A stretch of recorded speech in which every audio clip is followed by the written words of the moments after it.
Previously on Chasing Dreams. Right now. Oh, look at this, guys. Not one Hank Aaron. Oh, I didn't really have the room.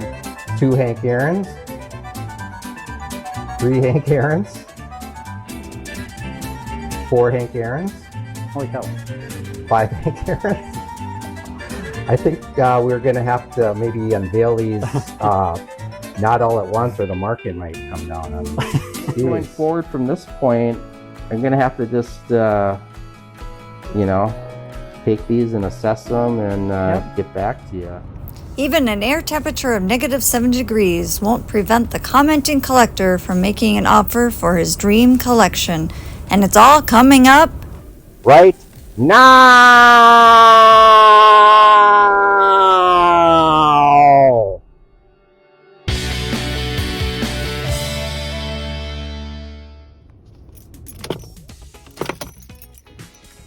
After several months of evaluating Bruce's cards, I've returned to his house and I will make him an offer. I'm hoping we can strike a deal so I won't have to return these cards. Since Mrs. CC wasn't able to attend, Bruce had to act as cameraman as well as seller. I'm here at Bruce's and we're just gonna, he was generous enough to give me as much time as I needed to go through and appraise this collection. So what I did, and actually we could start here. If you recall from the first video, Bruce had all his cards in this box and he had this box. I think that was it, right, Bruce? Looks about right. Yeah. So obviously I kept the box that he had, and we'll get to this in a second.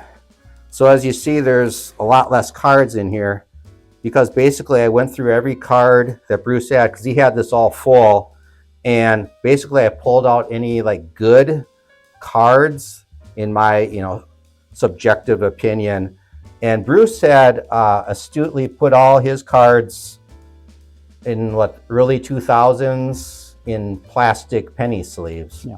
Because Bruce had cards from the late 60s, early 70s where he just had raw. I mean, didn't have any protection.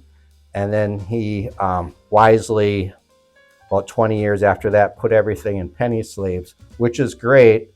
But what I did when I took out all the good cards, I put them in top loaders, just so you can protect them a little better, handle them better without, the fear of damaging them. So that's what I did. So basically what's left over are the quote unquote common cards. So that's what we have here. And then this box, Bruce had his hockey and football cards in here. So I took all those out, and they're actually in top loaders themselves. But these are basically Bruce's kind of more modern cards he had. So I just used this box to put his modern cards. And here's... And I have no clue where those modern cards came from, because I don't know if I have a 21-year-old son now. Yeah. It's possible he got some, but I certainly didn't go out and buy them. But. Yeah, just randomly, that's a Zane Smith. Yeah. Yeah. This is basically from the junk wax era. So there's, unless it's a rookie Hall of Fame star, it's not going to be worth that much.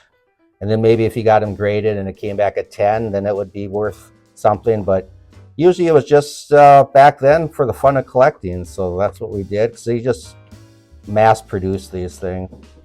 These are all the 1969 cards, and I put them in top loaders. So example, so they're a lot sturdier. Whereas a penny sleeve, you could still damage them a little. So this way you can handle them with confidence. And yeah, so these are all.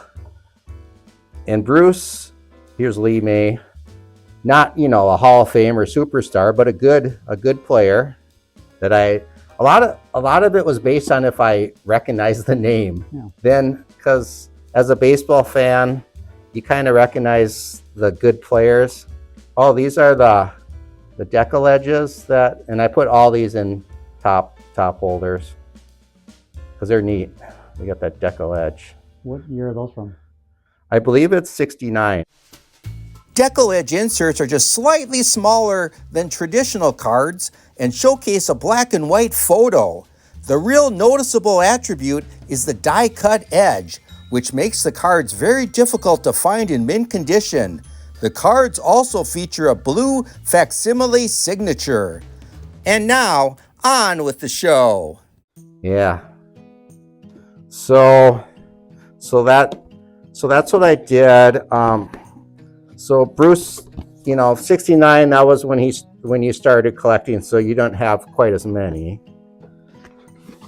And I bought these boxes too.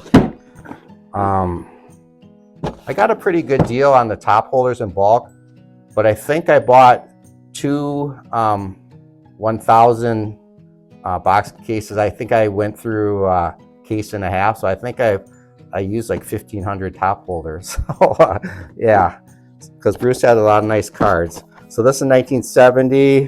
And this is, I got 2 whole sleeves of 1970, actually 2.5. So Bruce definitely was the most active in 1970. And then 71, Bruce had part of 71, and I think, yeah, so not as many 71s. 72, Bruce had a lot, 2 full sleeves. 73, Bruce had a sleeve and a half. 74, he had let's open one of these, not many in here. So 74, Bruce didn't have a lot. You got these these checklists, kind of neat. Yeah. That's fun idea. Yeah, that's kind of cool. There's 74. There you go. Those are fun, all-star and rookie cards. Yeah, for sure. So that's cool. And then I took all of your hockey and football cards.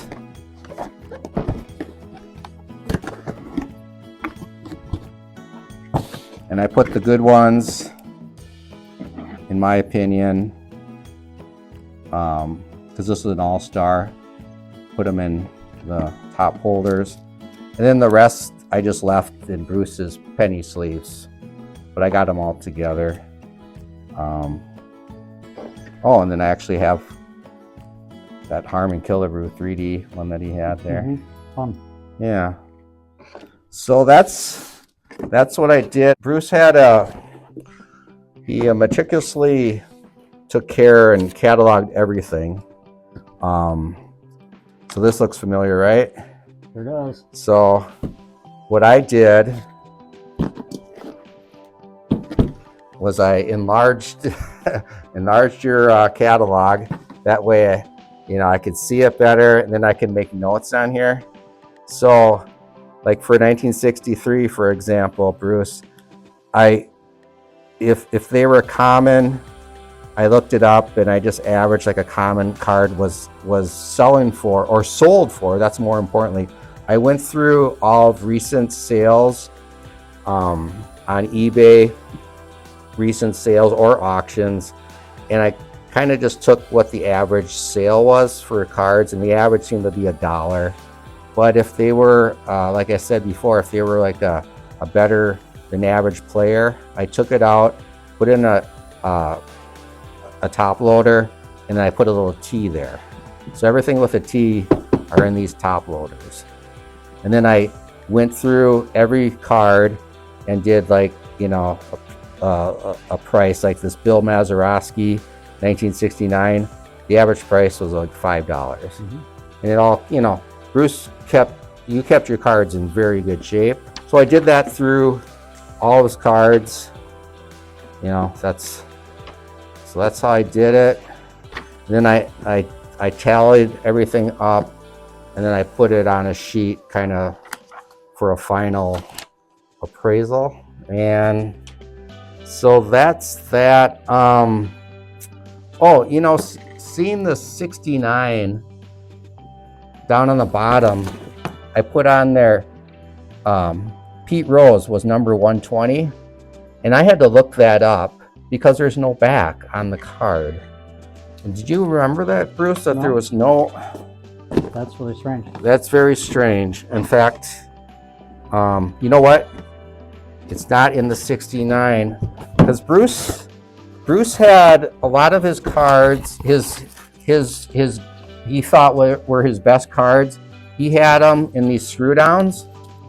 So what I did was I took all of those cards out of the screw down, thinking, as we were both in agreement, that it might not be the best way to keep the cards, because they, you know, they could get smashed or whatever. So these are all those, and then you had these semi-rigid holders too, which you could still use these, and if you send them in to get graded, they prefer to have cards. They're called Card Saver 1, Card Saver 2. They're different. How would you get, like stiffness or whatever? And these are just old ones. Yeah, so pretty rigid. Yeah, rigid. Yeah, that's the word. So that's all those empties, and it's too bad too, because these are nice. But I don't know who would want them now, so we might just, you know, end up tossing those. But here's what I was going to get to. So all Bruce's best cards, in his opinion, I put in. Of course, they're no longer in the screw downs, but I put in the top loaders. And when I took these out, I had to be very careful, obviously, because I didn't want to do any damage to them. But it didn't look like to the naked eye anyway, that the screw downs had inflicted any damage on them.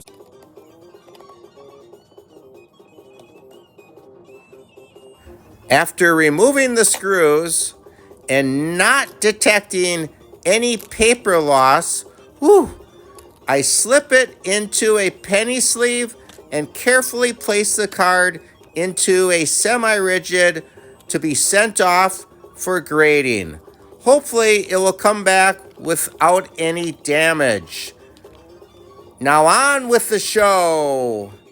So hopefully if they were to get graded and they get put under a jeweler's loop, that they will not find any damage. So I was gonna look for that 69 Pete Rose. Oh, and before I do that, you know, only for some reason 4 of your screw downs actually are recessed. So I left them in here. Oh, okay. So yeah, a recessed one is fine, because there's that little recess in there that keeps them from getting smashed in. Mm-hmm. So maybe you just got them from a different source than those, but these were actually still fine in the screw down because of the recessness of it. And then these semi-rigids, I put them in there because these are all cards that maybe eventually I could get graded, and if you send them in to get graded, these are you can see Card Saver 2s. That's what you'd want to do. Then you would put them in a box like this. This is the box that the graded cards come. You could put bubble wrap in there. You got to take like 2 pieces of cardboard, rubber band them, and so they're protected. So this could be for future. So that's why instead of putting them in the top holders, I put them in these semi-rigids.